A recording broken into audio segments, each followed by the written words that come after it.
Come on, what we just did. Coach Liu just talked about the so-called explosive power backhand. Now come over and cooperate with me. Backhand friction has no power. Actually, there are several types of backhands. It depends on the situation. Personally, I suggest that in the early foundational stage, you should focus mainly on friction. Don't chase after pure power. Beginners shouldn't go straight for that kind of absolute explosive power. You see this, 3 attempts, 2 errors.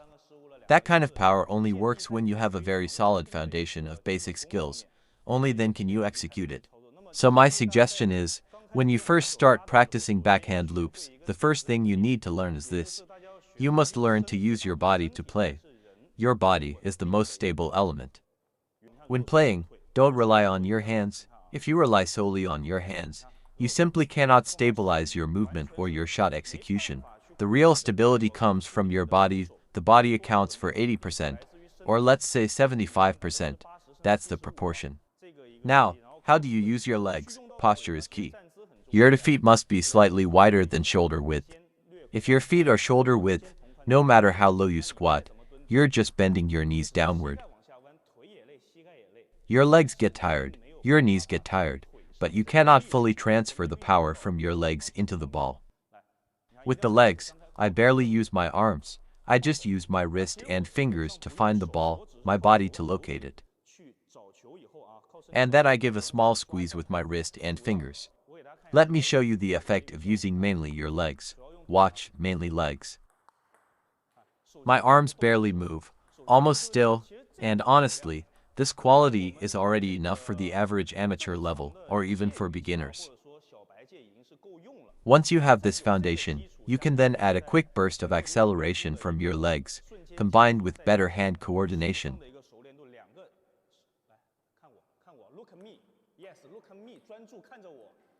Now, legs plus body acceleration, and then accuracy comes along. This is what you often see, that very high level of speed. But the prerequisite for this, including what you see in international matches, those high-level shots very advanced, very high-end. This can easily mislead people into thinking, I need to learn directly at that level right away. No, when Coach Sun first mastered this skill, what you're seeing now is this, you see this, right? But the foundation behind it, you need to 5 years, or even 5 to 10 years, to polish it. That foundation, you must, shot by shot, use your legs to generate power. Use your body and core to lift the ball. Lift and rotate, see that? First drive through, then add friction. First drive the ball, then add the spin. Combine these two, and then use your body, watch. Body turns back, body drives forward. Body turns back, grips the ball. With this foundation, and day by day practice, then you can advance. The legs must initiate the force, see that? Always legs first, don't rely only on your arms. If you do, your stability will drop drastically. Got it? If you understood this part, click the subscribe button below.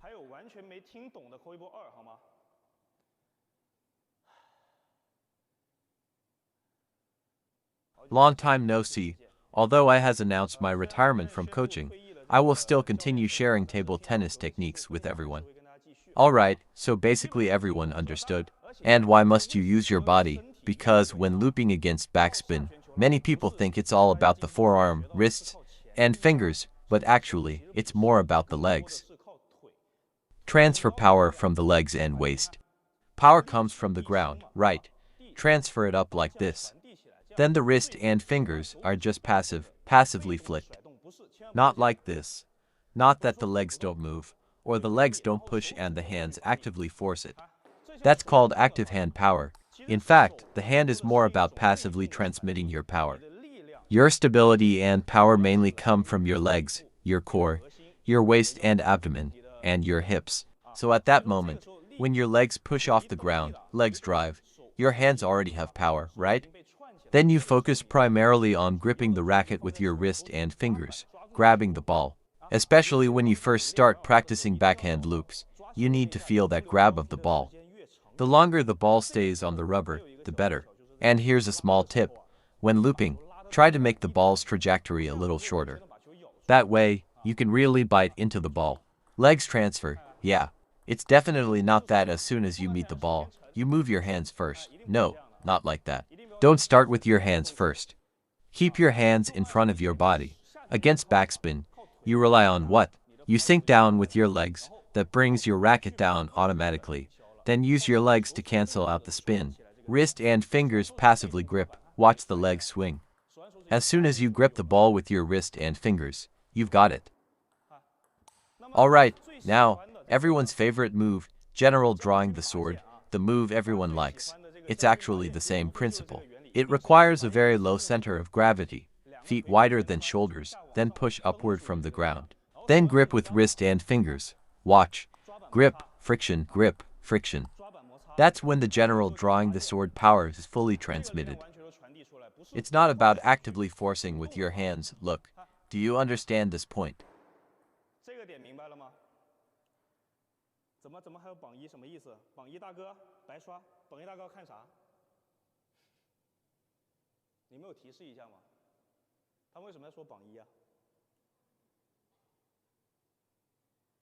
So, has everyone learned this backhand technique? General drawing the sword. It's not about staying still. Definitely not about standing in place. Sure, you might have power, but you can't control the ball speed. You can't control the arc. You can't control the placement. You need to rely more on your body. Look, I'll serve and even spin your backspin. Against backspin, I use my legs to lift the ball, and my body to protect it. Use your body to cover the ball, body to protect it, body to protect it.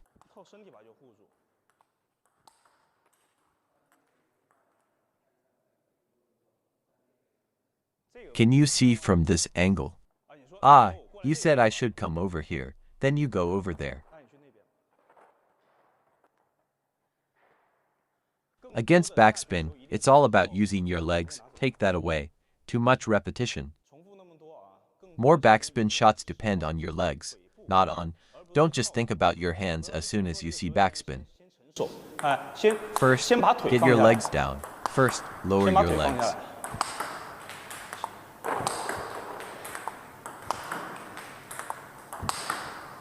His hands barely move. The hands are passive. The transfer comes from the waist, abdomen, and legs. Okay, got it. Alright, next, if you have any technical questions, you can continue asking our coaches to explain. And based on what you just watched me demonstrate, from your perspective, if there's anything I haven't mentioned, feel free to elaborate for everyone.